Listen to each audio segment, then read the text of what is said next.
ये तस्वीरें दुनिया के सबसे बड़े प्राकृतिक गैस भंडार साउथ पार्स की हैं। इसमें इतनी गैस है कि 13 साल तक पूरी दुनिया का काम चल सकता है। इसराइल ने ईरान की इस गैस फील्ड पर मिसाइल हमला किया था। ईरान ने जवाब के तौर पर कतर, यूएई और सऊदी अरब के ऊर्जा ठिकानों को निशाना बनाया है। जंग खतरनाक होती चली जा रही है। रायता फैला है तो डोनाल्ड ट्रंप ने इसराइल से पल्ला झाड़ लिया है। हमले का सारा ठीकरा अपने पक्के दोस्त बेंजामिन के सिर फोड़ दिया है। उधर वॉशिंगटन में चिराग तले अंधेरा है। ट्रंप दुनिया से कह रहे थे कि ईरान से इमीडिएट थ्रेट यानी तुरंत खतरा है, इसलिए जंग छेड़नी पड़ी। लेकिन जब उनके सबसे बड़े खुफिया अफसरों की अमेरिकी संसद में पेशी हुई तो उन्होंने कुछ और ही राग अलाप दिया है। अफसरों की बातों से तुरंत खतरे वाली बात पर, इमीडिएट थ्रेट वाली बात पर सवाल उठ रहे हैं। आज इन्हीं सब पर बात करेंगे। नमस्ते, मेरा नाम है अंकुर और आप देख रहे हैं ललन टॉप का अंतर्राष्ट्रीय प्रसंगों से जुड़ा रोजाना का कार्यक्रम दुनियादारी। Brought to you by Sensodyne DSP candidate and रजनीगंधा। नया सेंसोडेंट डीएसपी नर्व्स को प्रोटेक्ट करे और इनामल को repair. Feel the relief with सेंसोडेंट DSP. 20 दिनों की जंग में अब तक जो हमले हो रहे थे वो महज तेल और गैस के गोदामों या रिफाइनरीज तक सीमित थे। लेकिन अब निशाने पर प्राकृतिक गैस निकालने वाला इंफ्रास्ट्रक्चर भी आ गया है। ऊर्जा की दुनिया में इन्हें अपस्ट्रीम फैसिलिटीज कहते हैं। समझिए कि अब तक सिर्फ पेड़ के पत्ते तोड़े जा रहे थे और अब इसकी जड़ पर हमले हो रहे हैं। हालात इतने बिगड़ गए हैं कि डोनाल्ड ट्रंप अब सरेआम इजराइल से ही पल्ला झाड़ रहे हैं। 18 मार्च को इजराइल ने फारस की खाड़ी में मौजूद ईरान के साउथ पार्स गैस फील्ड पर मिसाइल हमला कर दिया।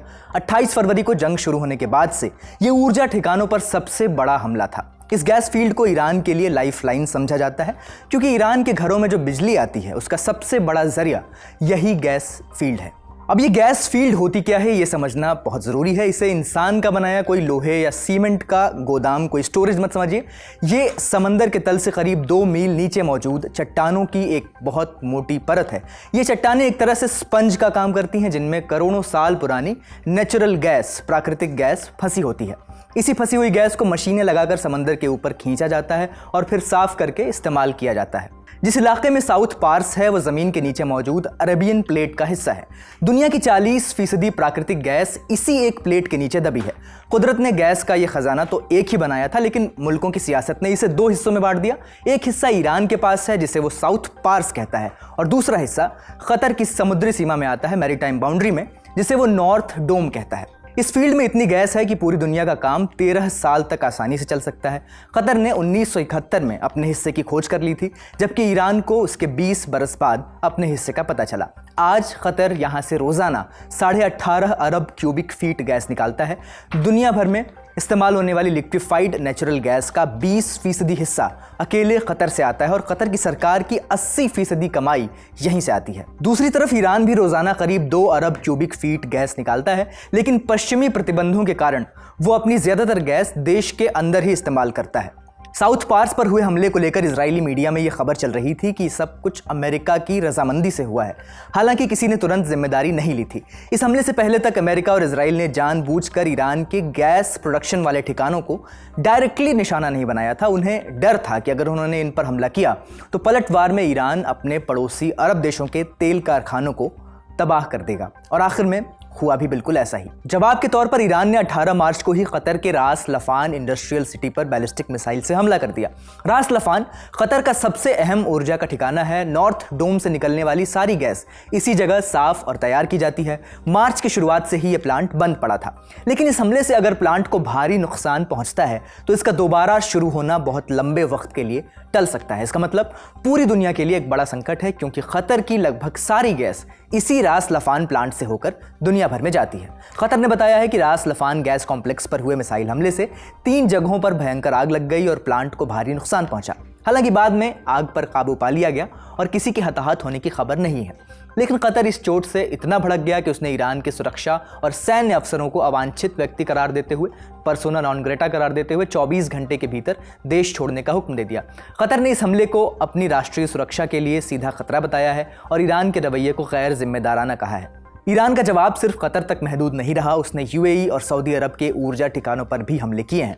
यूएई के हबशान गैस प्लांट और बाब ऑयल फील्ड पर इंटरसेप्ट की गई मिसाइलों का मलबा गिरा है, जिसके बाद एहतियातन इन ठिकानों को बंद कर दिया गया है। सऊदी अरब ने भी दावा किया है कि उसने 18 मार्च को राजधानी रियाद की तरफ आ रही 4 बैलिस्टिक मिसाइल्स को इंटरसेप्ट किया है।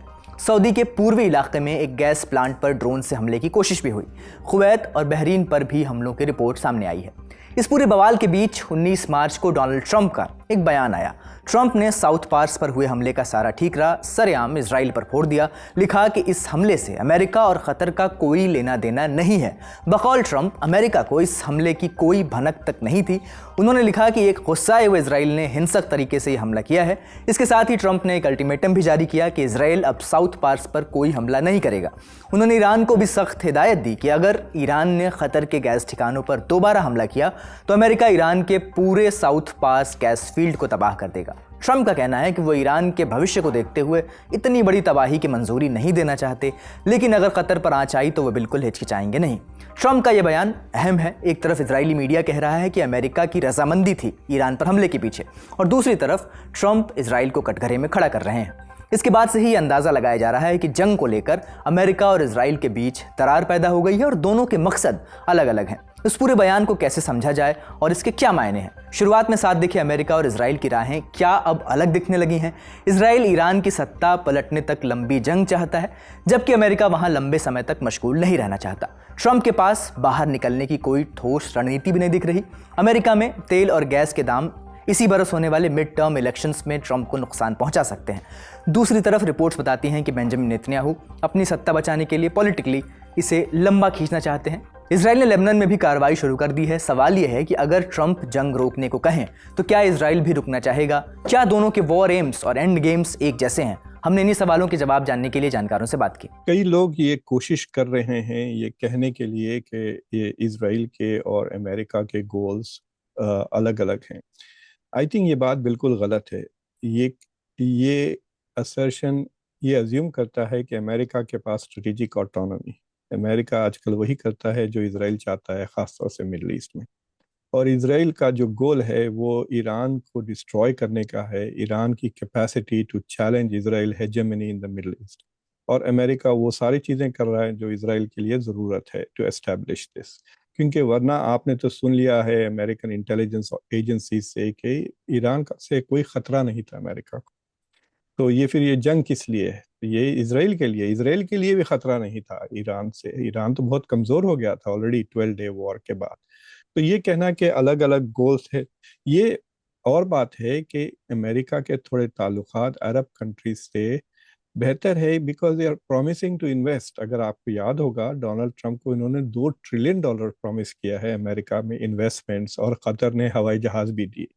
तो इससे पहले अगर आपको याद है जब इसराइल ने कतर पे अटैक किया था तो डोनाल्ड ट्रंप ने नेतन्याहू से फ़ोन करवा के माफ़ी मांगने लगाई थी to the prime minister of Qatar, because he was saying कि तुम्हारी फॉरेन पॉलिसी की वजह से हमारा relations with Qatar, Israel doesn't care about Qatar. Israel in fact Qatar का इतना बड़ा दुश्मन है क्योंकि कतर ने कई साल तक हमास को बैंक रोल किया था, लेकिन वो बैंक रोल इसराइल के रिक्वेस्ट पे किया था। और कतर ने जो हमास के लीडर्स को डोहा में रहने की इजाज़त दी थी वो अमेरिका के कहने पर किया था कतर ने। It was not an independent foreign policy. तो फ़र्क सिर्फ इतना है कि जब अरब मुमालिक ज़ोर ज़ोर से चीखने लगते हैं तो ट्रंप सुनते हैं, नेतन्याहू सुनता नहीं। तो ये जो अटैक ईरान के ये जो साउथ पार्स पे जो अटैक किया है इसराइल, इसमें से ये एक्सपोर्ट के लिए नहीं है, ये ईरान के इंटरनल कंजम्पशन है। ईरान की गैस, इलेक्ट्रिसिटी, हर चीज़ ये साउथ पार्स से जो गैस निकलती है उस पे चलता है ईरान। तो this is going to hurt Iran economy. अगर वो पूरा तबाह हो जाता है तो ईरान डूबी जाएगा domestically economy. That is the goal of Israel कि बिल्कुल मुल्क को तबाह कर दे। बट अगर वो रिटेलिएट करता है कतर के खिलाफ तो कतर का जो मेन एक्सपोर्ट है वो गैस है, और ये जो उसको जो लक्कर है वो नॉर्थ फील्ड है। ईरान और कतर शेयर करते हैं। तो साउथ पार्स ईरान का हिस्सा है, नॉर्थ फील्ड कतर का हिस्सा है। तो अगर कतर के हिस्से पे ईरान ने जो हमला किया है उससे परेशान हो गया कतर कि हमारी तो इकोनॉमी डूब जाएगी अगर इसमें आग लग जाएगी। तो आप इमेजिन करें वो वो दुनिया का तकरीबन 10-15% of the global gas supplies वहां पर है। तो उससे परेशान हो गए ट्रम्प के, भाई मुझे लगता है कि कतरीज ने बहुत फोन वोन किया इनको और तंग किया, तो he is under that frustration. लेकिन ट्रम्प ने जो ट्रुथ सोशल में जो बात लिखी कि ये हमने नहीं किया और इसराइल ने हमसे पूछ कर भी नहीं किया, लेकिन जस्टिफाई उन्होंने कर दिया कि इसराइल फ्रस्ट्रेट क्यों हो रहा है भाई? Israel is sitting very pretty. लेकिन जो अमेरिकन ऑफिशियल्स हैं वो ऑलरेडी यहाँ पे मीडिया को लीक कर चुके हैं कि ये अमेरिका की इजाजत से और अमेरिका की नॉलेज से हुआ है। अब यह समझना भी जरूरी है कि गैस उत्पादन के इन ठिकानों पर हमला इतना खतरनाक क्यों है। अब तक जो हमले होते थे वो बंदरगाहों या तेल के गोदामों पर होते थे, जिन्हें कुछ महीनों में ठीक किया जा सकता है। लेकिन जब प्रोडक्शन प्लांट या फिर नेचुरल गैस का भंडार तबाह होता है तो उसे सुधारने में बरसों लग जाते हैं, ऐसा एक्सपर्ट्स का कहना है। 2003 के इराक युद्ध के बाद भी ऐसा ही हुआ था। रिपोर्ट्स बताती हैं कि अरबों डॉलर फूंकने के बाद भी इराक के तेल कारखानों को दोबारा खड़ा करने में 2 साल से ज्यादा का वक्त लग गया था। इन सबका असर बाजार पर भी दिखने लगा है। ईरान के साउथ पास गैस फील्ड पर इजराइल के हमले की खबर आते ही बेंचमार्क ब्रेंट क्रूड ऑयल की कीमतें में बढ़ोतरी हुई है। जो कच्चा तेल अब तक $100 प्रति बैरल के आसपास था, वो चंद घंटों में ही उछलकर $114 के करीब पहुंच गया था। ये खतरा पर्यावरण को भी है। साउथ पास के कुएं समंदर के नीचे बेहद हाई प्रेशर पर काम करते हैं। अगर इन कुओं को अंदर तक नुकसान पहुंचा मिसाइल हमलों से, तो हफ्तों तक मीथेन गैस का रिसाव होता रहेगा। ये मीथेन गैस कार्बन डाइऑक्साइड से 86 गुना ज्यादा खतरनाक होती है। इसके अलावा जलते हुए पेट्रोकेमिकल कारखानों से जो जहरीला धुआं और केमिकल निकल रहा है वो पूरे समंदर को कंटामिनेट कर सकता है। इसके अलावा खाड़ी का समंदर बेहद संकरा भी है, इसलिए ये सब कुछ सालों तक यहीं जमा रह सकता है। इससे मछलियां मर सकती हैं और समंदर का पूरा इकोसिस्टम हमेशा के लिए बर्बाद हो सकता है। Candid dusting powder, 4 skin problems का एक expert solution. Candid dusting powder, हटा खुजली, लगा कैंडिड। अब रुख करते हैं अमेरिका का। वॉशिंगटन में इस बात पर घमासान है कि आखिर अमेरिका ने ईरान पर इतनी बड़ी लड़ाई शुरू क्यों की। क्या वाकई ईरान से अमेरिका को कोई खतरा था या फिर ये सब कुछ सिर्फ डोनाल्ड ट्रंप का फैसला था? 18 मार्च को इस बात का जवाब देने के लिए अमेरिका के सबसे बड़े खुफिया अफसर अमेरिकी संसद यानी सेनेट के सामने पेश हुए। अमेरिका की नेशनल इंटेलिजेंस की डायरेक्टर हैं तुलसी गबार्ड। उन्हें संसद में यह साबित करना था कि ट्रंप ने ईरान पर जो हमला किया वो सही था या नहीं। ये काम इसलिए भी मुश्किल था क्योंकि हाल ही में नेशनल काउंटर टेररिज्म सेंटर के चीफ जो केंट ने इसी जंग के विरोध में इस्तीफा दिया था। जो केंट ने कहा था कि ईरान से अमेरिका को कोई इमीडिएट थ्रेट नहीं था।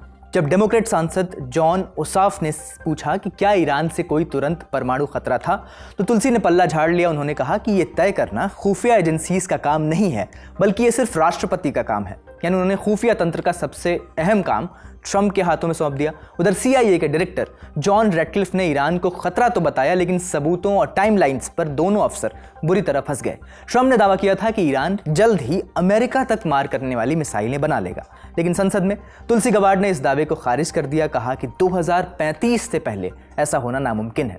रैटक्लिफ भी इस बात का कोई सबूत नहीं दे पाए कि ईरान 6 महीने में अमेरिका पर हमले के लायक हो जाता। इसके अलावा तुलसी के लिखित और मौखिक बयान में भी झोल मिला। लिखित बयान में उन्होंने ईरान का परमाणु ढांचा पूरी तरह तबाह बताया और मुंह से बोलते वक्त उसे बताया कि ये उबर रहा है। कुल मिलाकर इस सुनवाई से ये साफ हो गया है कि अमेरिका के पास ईरान से तुरंत खतरे की कोई खुफिया इनपुट नहीं थी। फिर इस जंग के पीछे क्या राजनीति है, हमने जानकारों से समझा। इस सारे मामले में Tulsi Gabbard is coming out as a hero. उसने कंसिस्टेंटली ये मेंटेन किया हुआ है शुरू से। अगर आपको याद होगा कि ट्रंप एडमिनिस्ट्रेशन के सेकेंड टर्म में एक वीडियो भी बनाई थी तुलसी गैबर्ड ये कह करके Iran is not pursuing nuclear weapons. एक ये कहा, और दूसरा इस जंग से एक हफ्ता पहले उन्होंने रिलीज भी कर दिया था पब्लिक को कि Iran is not an imminent threat to America, वरना कोई ऐसा खतरा नहीं था। इनफैक्ट उसके थोड़े दिन बाद एक कैलिफोर्निया में कुछ अटैक हुआ, टेररिस्ट छोटा मोटा अटैक हुआ, तो एकदम बात फैल गई थी कि अरे ये ईरान कर रहा है अमेरिका के अंदर अटैक। तो यही एडमिनिस्ट्रेशन ने कहा था कि ईरान में कोई कैपेसिटी नहीं है और कोई इरादा नहीं है कि अमेरिका में अटैक करे। तो ये खुद कैरोलाइन लेविट का भी स्टेटमेंट है कि there is no imminent threat from Iran to America. ये थोड़े दिन पहले उन्होंने खुद कह दिया था। तो इट इज वेरी क्लियर कि सवाल अब ये उठता है कि डोनाल्ड ट्रंप खुद अपनी इंटेलिजेंस एजेंसीज को नहीं सुन रहे, तो वो किसको सुन रहे हैं? वो बेसिकली इजरायली लॉबी को सुन रहे हैं। और इसराइल की लॉबी बाहर नहीं है, इसराइल की लॉबी अंदर भी है। जैसा कि मिसाल के तौर पे आप सेनेटर लिंडजी ग्राहम को ले लें या सेनेटर टेड क्रूज को हैं, ये जो लोग फोन पे बात करते हैं डोनाल्ड ट्रंप के साथ। फिर जो मागा के प्रो इसराइल जो सपोर्टर्स हैं वो व्हाइट हाउस भी आए थे, एक सैवेज नाम का ब्रॉडकास्टर है। तो he is listening to the Israeli lobby, इसमें कोई शक की बात नहीं है। और जो केंट ने जो रिजाइन किया, जो नेशनल काउंटर टेररिज्म सेंटर के जो डायरेक्टर थे, जिसकी इतनी तारीफें करके डोनाल्ड ट्रंप ने उनको अपॉइंट किया था, तो उसने तो साफ कह दिया कि हमारे पास जो इंटेलिजेंस थी उसमें कोई ऐसा खतरा नहीं था ईरान से, ये जंग सिर्फ इसराइल और इसराइल के प्रेशर और लॉबी। देखिए तकरीबन 1996 से नेतन्याहू कोशिश कर रहे हैं कि अमेरिका ईरान को डिस्ट्रॉय। देखिए मिडल ईस्ट की जो कंट्रीज को अगर आप देखें तो दो किस्म के कंट्रीज हैं, एक जिसके पास तेल है, एक जिसके पास तेल नहीं है। जिनके पास तेल नहीं है वो मिडिल इनकम इकोनॉमीज है, लोअर मिडिल इनकम, स्ट्रगल कर रहे हैं, डेवलपिंग सोसाइटी पे। जिनके पास तेल है उनके पास पैसा है बट शैलो है। मिसाल के तौर पे दुबई, मैं जब दुबई जाता हूँ लोग बड़े खुश होते हैं। I find it a disgusting place. वो कुछ भी नहीं है, वो समंदर में एक मॉल है बस, और कुछ नहीं है। ना उनके पास वाइटलिटी है, ना उनकी यूनिवर्सिटीज में रिसर्च होता है, कुछ भी इंटेलेक्चुअल आउटपुट नहीं आता दुबई से। सिर्फ पैसा खर्च करो और ऐश करो, ऐसी जगह है। So this is superficial societies, they are not a threat to Israel. इनमें दम ही नहीं है। कितना भी इनके पास अगर 100 गुना ज्यादा तेल भी निकल गया तो they won't have the vital society जो चाहिए आपको, जो बंदे अपने मुल्क के लिए। याद है जब सद्दाम हुसैन ने कुवैत को हमला किया था, कुवैत की फौज ने एक गोली भी नहीं मारी थी जवाब में वो सीधा भाग के सऊदी अरेबिया भाग गए थे। तो अगर आप ऐसा मुल्क है जहां आपके लोग आपके लिए लड़ने के बजाय भागने के लिए तैयार है, that is not a threat. पूरे मिडिल ईस्ट में सिर्फ एक थ्रेट है, वो ईरान है। और उस वजह से Israel wants to finish it off, और इसराइल में वो काबिलियत नहीं है to do it on its own. And so finally ये 25-30 साल के बाद नेतन्याहू को एक ऐसा बेवकूफ से बदतरीन बेवकूफ प्रेसिडेंट मिल गया अमेरिका का, जो उसके बातों में आ गया और इसराइल का डर्टी वर्क कर रहा है। बड़ी खबर यहीं तक, अब सुर्खियों की बारी।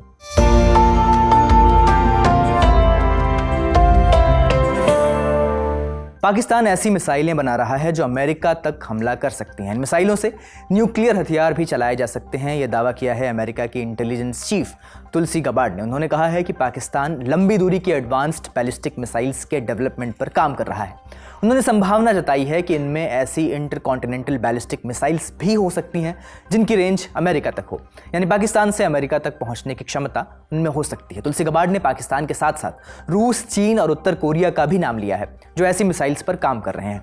तुलसी गबार्ड ने यह भी कहा है कि वर्तमान में ऐसी 3000 मिसाइल्स पहले से मौजूद हैं जिनकी मारक क्षमता यानी हमला करने की रेंज अमेरिका तक है, यानी अमेरिका को इन मिसाइल्स से खतरा है। उन्होंने यह भी अनुमान जताया है कि 2035 तक इन मिसाइल्स की संख्या बढ़कर 16,000 तक पहुंच सकती है।